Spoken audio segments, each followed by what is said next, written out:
On this episode of ResiWeek, Monster is licensing itself, Dolby Atmos and Lizzo, as well as CEDIA's new Power White Paper. All this and more on this episode of ResiWeek. The network for the AV industry. What are you listening to? This is AV. This is AVNation. This is AVNation. This is ResiWeek, episode 200. I'm 100%. Support for AVNation is brought to you by Chief, the global leader in commercial AV mounting solutions. Welcome to ResiWeek. This is your weekly wrap-up of all the latest news and stories for the residential AV industry. I'm your host, Matt D. Scott for AVNation.tv. And this week, I'm pleased to be joined by my good friend and Georgia Dogs fan, Jeremy Glowacki. He is the executive editor at Residential Tech Today. How are you, sir? Doing well. Just getting through another week of football and kind of happy that a college team's doing well, even though my NFL team is not. The Colts are ready to pack it up. They're waiting on that recruiting class for next year. That's right. The draft will be good. Then we have Joe Whitaker. He is the CEO of Thoughtful Integrations. How are you, sir? I am doing well. Thank you for having me back on and letting me make everybody late to this podcast. Yeah. I wasn't going to mention your tardiness, but yeah, you were really stinking tardy. So thanks for finally showing up. You're lucky you're my friend, man. Otherwise, we would have dumped you long ago. Last but not least, we have Tim Albright. He is another friend of mine who is the co-founder of AVNation.tv, this fancy little platform. How are you, sir? I am well. And what Joe doesn't realize is that nobody would have known that he was late because it's not like we're doing it live. No, we wouldn't have told anybody at all. We totally wouldn't have weaved it into our stories like the one we're going to start with, which comes to us from CE Pro, Return of the Monster. So if you were following the interwebs last 2 weeks or so, much ado was made about likely nothing, where Monster's websites went dark and you could no longer find them. You could no longer go anywhere from that. They weren't redirecting. There wasn't a landing page. They were just gone. So, of course, Julie Jacobson reached out and wrote a little article about what's going on with Monster disappearing from the interwebs. If you've been following the Monster saga, they obviously had their highs. Then they had their lows, which included a run into cryptocurrency, which I will posture was kind of laughable at best. But notwithstanding, they are back. They have ditched their HQ in San Fran last year and are down to a much smaller, nimble company with a plan for way more licensing. So, Jeremy, I want to start with you on this one. Monster's going down that path of licensing and trying to bank on the Monster brand and licensing that to, I believe, 7 or 8 different companies currently, who are going to make a whole litany of different things. They're planning to release a bunch of this new licensed product at CES. Is this something is this going to work? Is licensing the Monster name going to be effective for the Monster brand? Well, yeah, I think that Monster Cable is known to a certain demographic of AV enthusiasts that are of a certain age. Like we talked a little bit before we got on this podcast that they're probably folks that are around our age, some of our ages, that the older part of our ages here, 45 to 50 plus will know the Monster Cable name more than folks that are a little younger. Now, I think Noel Lee thinks that the Monster name is just cool in general. I think that he thinks that it's just a great moniker for any product. It doesn't need to be associated with what we used to know as Monster Cable.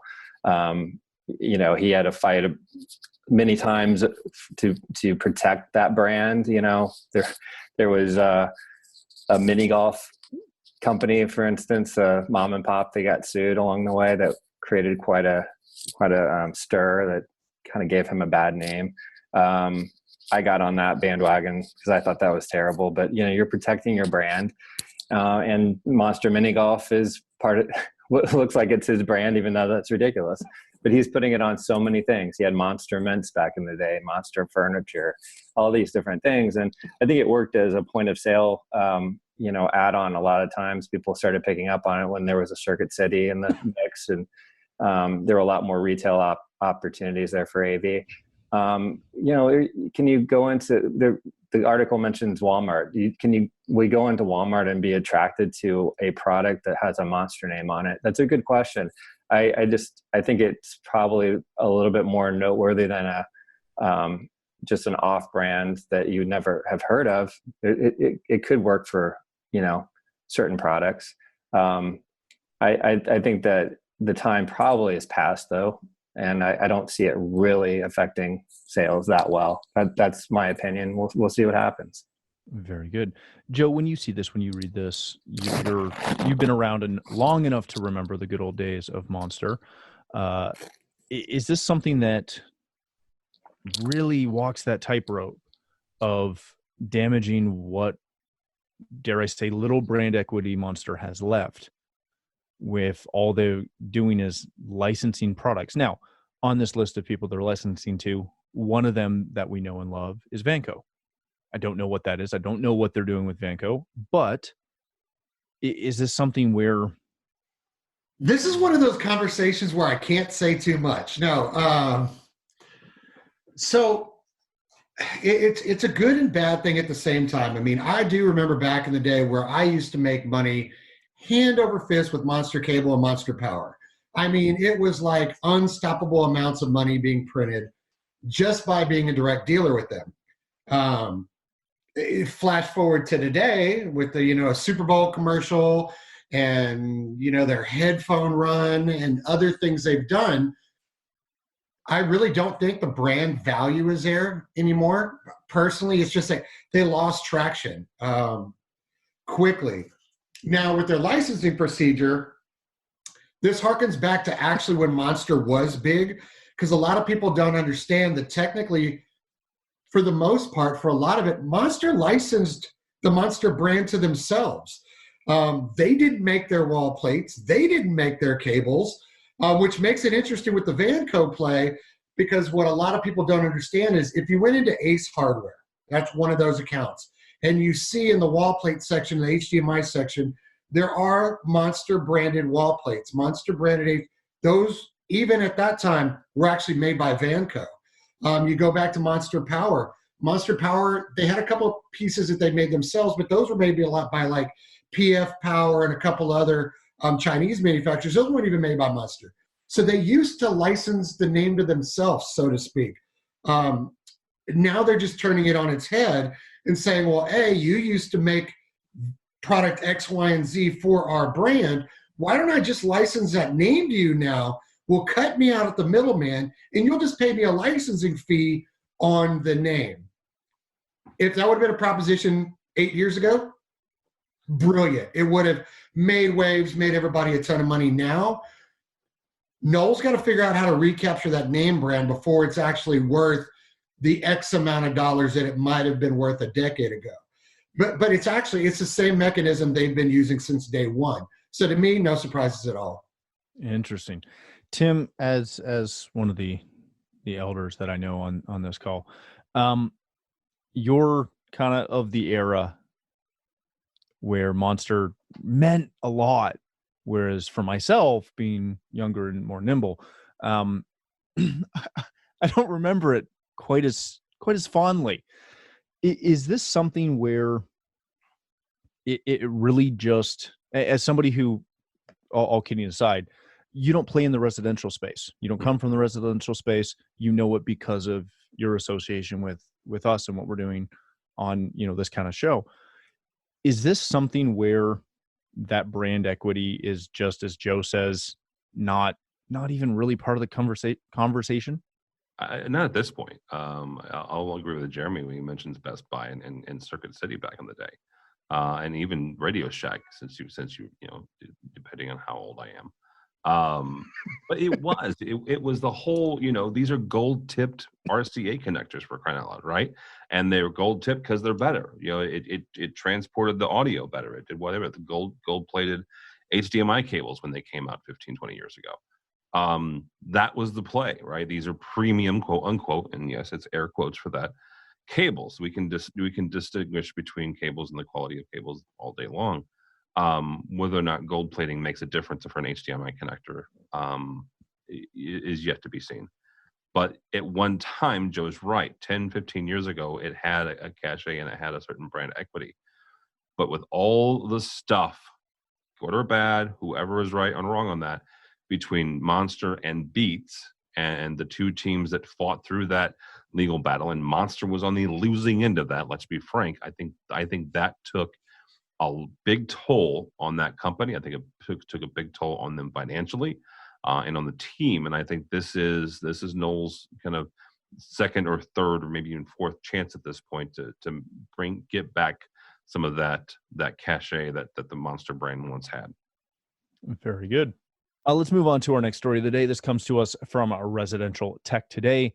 If you are curious about Dolby Atmos, and I know you are, the one person that you should ask is Lizzo. Whoa. Now, very good. Now, if you don't know who Lizzo is, one, I'm sorry, but you also may not be fluent in the hip hop world, or okay, boomer. Don't have. Okay, thank you. Okay, boomer. Anyways, Dolby has unveiled its first consumer campaign to kind of remarket Dolby Atmos as not just something for the theater, but something for music.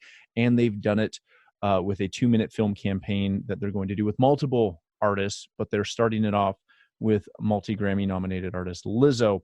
Again, check her out. You will either like her or hate her, or one or the other. Joe, I want to start with you on this. To me, this is amazing. I love the concept of concert DVDs and listening to music in a surround sound environment if it's mastered for that. Adding Atmos to it, you're shaking your head, but you're wrong.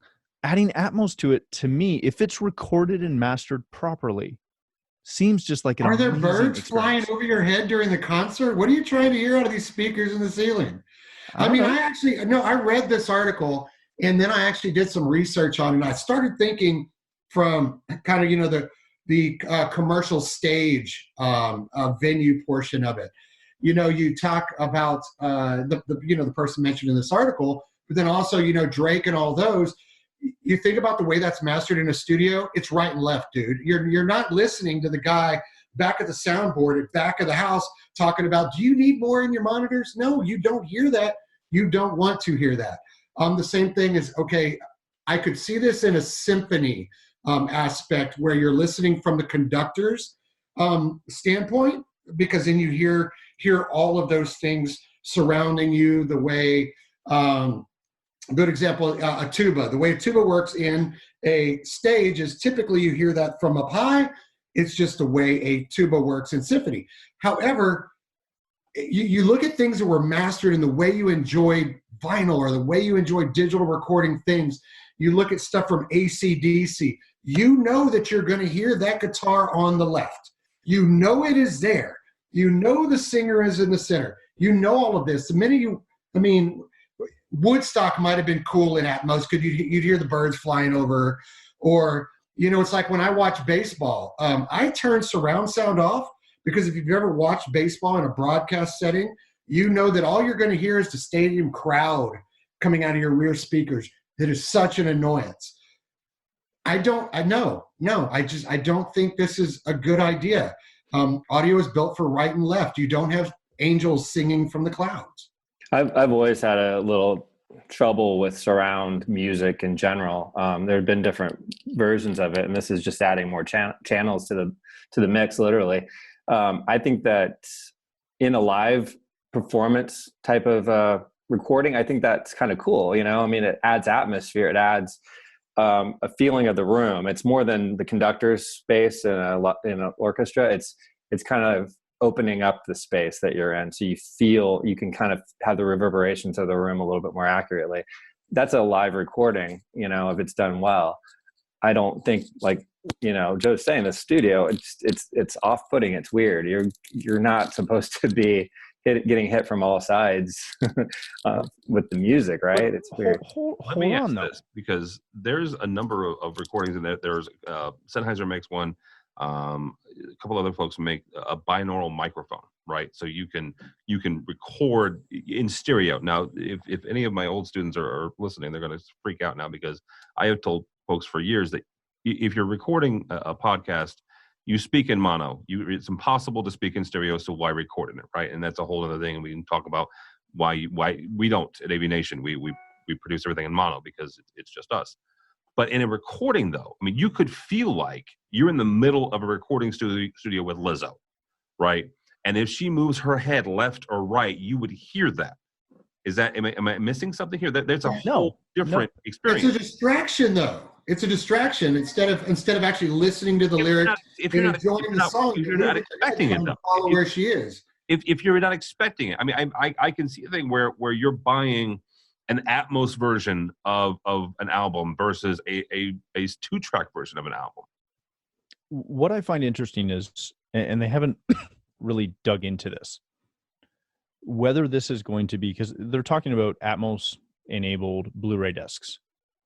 They haven't mentioned whether that's going to be strictly an audio disc or whether it's going to be essentially an Atmos enabled concert track or concert movie. And I'll kind of push back on all three of you, I guess, on this one. We use some demo tracks and demo Blu-rays to demo almost every system we put in. And we're using concert videos. Now, when you go into a concert venue and you're listening to that, and whether it's a concert or a studio, you will hear reflections. You will hear and can hear spatial differences when you're working in that recording space of, I'm sitting in the middle of the chair and Adele's singing in the corner and her piano player is sitting right beside me. I'm in with the Boston Pops listening to Chris Bodie, and he's playing on stage, and I've got the orchestra fanned out around him, and I have Billy Kilson on the drums to my right. You're going to hear that, and it's going to reflect differently. If they add the visual component, I don't think this is even a question of whether it'll work or not, or if it's weird or not. I'd say you're wrong. If it's just audio and you have no frame of reference for why you're hearing different things spatially, that'll be the interesting point. Well, yes, it would be awesome if, like, it's something at, the Philharmonic, right? And it tells you you're in this seat. You're on row A, seat 10. This is exactly what it sounds like in that seat. It's also, it could be used as a promo to make people buy better seats. But, for the most part, I don't think it's legitimate unless it would be great for Pink Floyd, and it would be great for Ice Cube because you'd hear the gunshots behind you and the helicopter flying over. Okay, fair enough. But for the most part, it's every time I go to a concert, went to Foo Fighters recently, I'm listening to right and left. All right. There you have it. Let's move on to our next story of the day. This comes to us from Residential Systems. CEDIA has released a quality of power white paper. This is, I think, their fifth white paper that they've released this year, including an integrator's guide to video and colorimetry, a integrator's guide to video resolution, infrastructure for cabling for voice, data, and video, and securing the residential network. Tim, I want to come and start with you on this one. Part of this plan with white papers is to support CEDIA's strategy of raising the professionalism of the industry through their standards, best practices, and guidelines, etc. Are white papers enough for that? Is this something where you can release a white paper and people will hopefully see it and put it into practice? Or is it really just information that's out there and they're hoping people latch on to it? No, it's a good step. It's a good first step. It's not going to be, I couldn't give this to a green tech and say, here, now you're an expert in power, right? But I think it's a good step. I think it's a good precursor to other CEDIA courses, or to courses for with other manufacturer suppliers. I mean, you and I typically hang out with two off the top of my head, Taurus and Surgex, right? Folks have some great courses, some great manufacturers training that are not just here by our products, but it's legitimate, good information that you can take and you can, send your text to and send yourself to get a good working knowledge of some of the issues. So is this an end all to be all? No, but it's a good start. Very good. Jeremy, oddly enough, you and I were talking power in reference to the Monster Power story that we covered earlier, and that creation of that industry, the power filtration kind of industry side of things. Is this something where hopefully integrators will latch onto it, and if they don't understand how important power is, they'll actually, as I said, latch onto it and take it and utilize it? Or is it still something that's going to be widely kind of dismissed as important, but not something we're going to allocate budget to?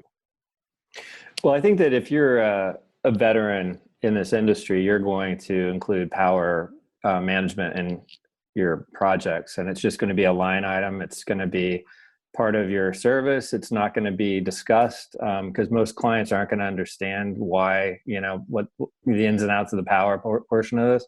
But I think if you need to be able to make a case for it, if you have a client that's going through and kind of saying, why I want to cross this part off of the, proposal, the bid, this is why this is how you explain it to them. These are the crucial elements that go into a system that need to be protected, or to provide better quality through a cleaner power option. So I think it's one of those areas where, especially with IT sort of based systems now, it's the most vulnerable. If you have bad power, you can have systems going offline. Your streaming services can get affected.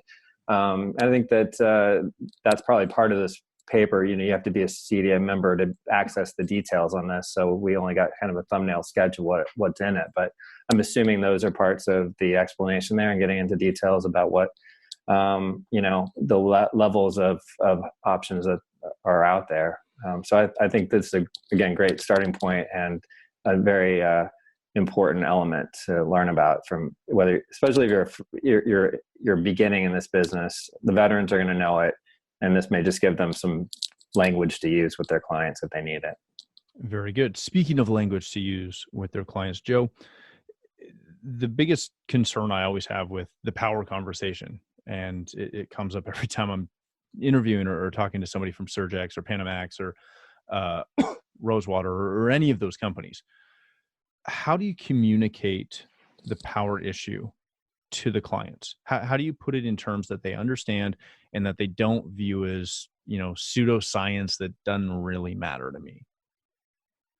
It's hard to even explain this to people in our industry, because when you have to approach a client and actually explain to them that, there's a difference between filtration, protection, suppression, and elimination. And when you're moving that target, those prices do go up. And by the way, let's not forget the battery portion of it, because we got to keep that level steady. It does become a little bit rough of a conversation, but to be able to tell them, one of the greatest examples ever is, you could talk to a client about surges, brownouts, and total power outages. And then why, when a total power outage happens, it's funny how when things come back on, things just work. Well, that's a big house reboot. But you explain to them, have you ever experienced like a brownout or a dip in your power? And now all of a sudden, your computer's not working right. It's because that thing shut off service to try to stay alive. And without a full power outage, they don't all come back on. They don't just turn all the services on in a box. So you have to explain to them that, here you're a couple of down points. You've got to protect yourself from the surges. You got to keep your power steady. You got to keep it clean because you don't want hum and buzz and all the other things that come along with it. And then power is like the worst one to talk to them about, because you got to say, you not only have to protect your incoming electrical, but your incoming coax, your incoming phone, your incoming data, because the percentage is staggering on when those surges happen and destroy electronics. A large percent of the time doesn't even come from the electrical. It comes from a ISP or incoming cable on something else. So you have to break that down to them and do the old sales technique that the old sales guys use. You bring them in, you talk to them, you find out what the problems are, and then you just destroy them. You just bring them all down to a crushed level and then say, oh, by the way, we can make sure that never happens to you again in the future. Because that's what they're dealing with, and customers, they don't understand, just like they don't understand networks. You've got to talk to them about uptime, downtime, and damages. Very good. All right, let's leave it there. Thank you. That's all the time we have today. Jeremy, if people want to connect with you, learn more about residential tech today, where can they do that? They can find me on Twitter at glowwalkie_Jeremy, or better yet, go to restechtoday.com and find me there, or subscribe to the magazine, most importantly. Excellent. Thank you again for joining us. Joe, my good friend, thank you for joining us. If people want to connect with you, learn more about thoughtful integrations, where can they do that? You can always email me directly, joe@thoughtfulintegrations.com. Check out our website at thoughtfulintegrations.com. Find us on Facebook at Thoughtful Integrations. And of course, you can always find me somewhere at CEDIA. Excellent. Thank you so much. Tim, of course, thank you for joining me on our 200th episode. It's a fun milestone for us. If people want to connect with you, learn about the Bears not doing well, or the Blues somewhat playing Bears hockey. are technically doing better than the Cowboys at this point. Are the Cowboys playing this year? Ha! Wow. Huh. Interesting. If people want to connect with you, learn more about AVNation, where can they do that? But congratulations, first and foremost, for hitting 200. So that is a cool milestone. But if you want to do it, at TD Albright, Tim David Albright on the Twitters is the best place, or LinkedIn, either one. Excellent. Thank you so much for joining us. If you'd like to connect with me, you can find me at Matt D. Scott on Twitter and pretty much every other social platform. But more importantly, please stop by avnation.tv, where you'll find this show as well as a wide variety of our other shows with all the verticals that we cover. When you visit the website, please take a moment to check out our supporters. We are extremely thankful for their support and ask that you check them out as well. Thanks again for watching. That's all the time we have for this episode of ResiWeek.